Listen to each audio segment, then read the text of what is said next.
আজ আমরা অডিওটোন BDT8800 AD অ্যাম্প্লিফায়ারটি নিয়ে আলোচনা করব। খুবই বাজেট রেঞ্জের মধ্যে অ্যাম্প্লিফায়ারটি এসে থাকে। অ্যাম্প্লিফায়ারটির আউটপুটও খুব ভালো, খারাপ না। চলো বিস্তারিতভাবে অ্যাম্প্লিফায়ারটির ব্যাপারে একটু জেনে নেওয়া যাক।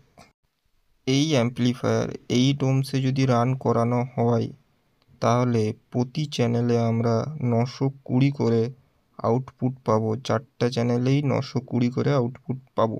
এবং এই অ্যাম্প্লিফায়ারটি যদি আমরা 4 ohms রানিং করি, প্রতি চ্যানেলে 1450 ওয়াট আউটপুট পেয়ে থাকবো। অ্যাম্প্লিফায়ারটি 8 ohms ব্রিজে দেয় হচ্ছে 1800 ওয়াট। অ্যাম্প্লিফায়ারটির 4 ohms ব্রিজ আউটপুট আছে 2800 ওয়াট। অ্যাম্প্লিফায়ারটি ক্লাস এইচ টেকনোলজির অ্যাম্প্লিফায়ার আছে।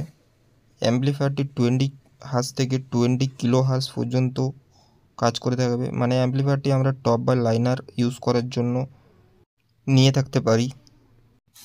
Amplifier audio input sensitivity 0.75 volt to 1.4 volt এবং অ্যাম্প্লিফায়ারের ইনপুট ইম্পিডেন্স হচ্ছে 20 কিলো ওহমস। অ্যাম্প্লিফায়ারটির ড্যাম্পিং ফ্যাক্টর 800। সেই কারণে আমি বলে থাকলাম যে এই অ্যাম্প্লিফায়ারটি আপনারা টপ বা লাইনার বাজানোর জন্য ব্যবহার করতে পারেন। অ্যাম্প্লিফায়ারটি 2U সাইজের মধ্যে হবে। অ্যাম্প্লিফায়ারটির ওয়েট হচ্ছে 27 কেজি। অ্যাম্প্লিফায়ারটি যখন প্যাকেটিং করা থাকে তখন অ্যাম্প্লিফায়ারটি প্যাকেট সহ ওয়েট হয়ে থাকে 30 কেজি। এবার আসুন অ্যাম্প্লিফায়ারের প্রাইসটা জেনে নিই। 40,000 থেকে 45,000-এর মাঝামাঝি অ্যাম্প্লিফায়ারের প্রাইস হবে।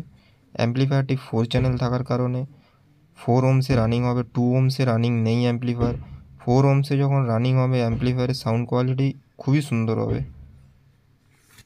এরপর যদি বলি যে আমরা অ্যাম্প্লিফায়ারে কত ওয়াট পর্যন্ত টপ বা লাইনার ইউজ করতে পারবো, আমরা টপ যদি ব্যবহার করি 600+ ওপরে এইচএফ লাগাতে পারবো এবং লাইনারও যদি ব্যবহার করি 600 এইচএফ।